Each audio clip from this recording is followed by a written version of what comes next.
क्या झड़े हुए बाल वापस आ सकते हैं? दोस्तों, आज के वीडियो में इसी बात पे चर्चा करेंगे। आमतौर पे माना जाता है कि जब बालों की जड़ें ख़त्म हो जाती हैं तो बाल वापस नहीं आते।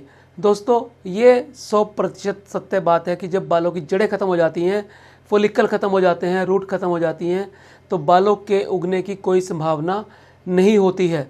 लेकिन यदि बालों की जड़ें बची हुई हैं तब वापस बालों को लाया जा सकता है दवाइयों से और प्रोसीजर से।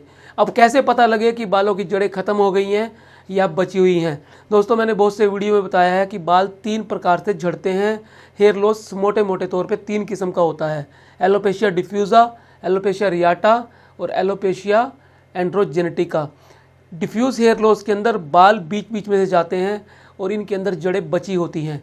इसका कारण ये होता है कि टेलोजन फेज़ के अंदर जब बाल आता है तो वो झड़ जाता है। जब वो दोबारा एनोजन फेज़ में जाता है तो बाल ग्रोथ फेज़ ले लेता है और बाल बढ़ना शुरू हो जाता है। ऐसे बाल वापस आ जाते हैं। इसी तरह से एलोपेशिया रियाटा में बाल एनोजन फेज़ से ही झड़ जाता है, बिना टेलोजन फेज़ में गए हुए, तब भी बाल वापस आ जाता है, क्योंकि बालों को बहुत सारे अलग अलग साइकिल मिले होते हैं। तीसरा, एलोपेशिया एंड्रोजेनेटिका में बाल सीधा नहीं झड़ता। बाल डीएसटी हार्मोन के कारण धीरे धीरे पतला होता चला जाता है और जब बाल पतला होता है तो वो टर्मिनल से वैलस में कन्वर्ट हो जाता है। उसकी जड़ें ख़त्म हो जाती हैं और स्कारिंग हो जाती है। ऐसे बाल वापस नहीं आते, क्योंकि मोटा बाल टर्मिनल बाल, बारीक बाल यानी वैलस में कन्वर्ट हो जाता है। दोस्तों, इसी तरह से स्कारिंग एलोपेशिया, जब किसी वजह से चोट लग जाए या बाल की जो सतह है, स्किन है, वो स्कारिंग स्टेज में चली जाए, तब बालों की जड़ें ख़त्म हो जाती हैं, वो बाल वापस नहीं आते। यानी जिस बाल की जड़ ख़त्म हो जाती है वो दवाइयों से या प्रोसीजर से वापस नहीं आते, लेकिन जिन बालों की जड़ें बची होती हैं वो दवाइयों से वापस आ जाते हैं, जैसे डिफ्यूज़ हेयर लॉस और पैची हेयर लॉस।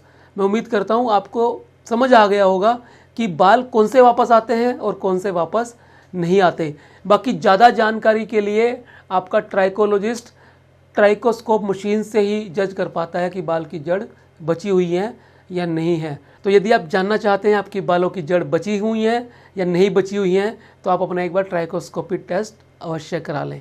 दोस्तों, मैं उम्मीद करता हूँ आज का वीडियो आपको पसंद आया होगा। आप इसे शेयर अवश्य करें। मिलते हैं अगले वीडियो में फिर एक नए विषय के साथ। तब तक के लिए नमस्कार।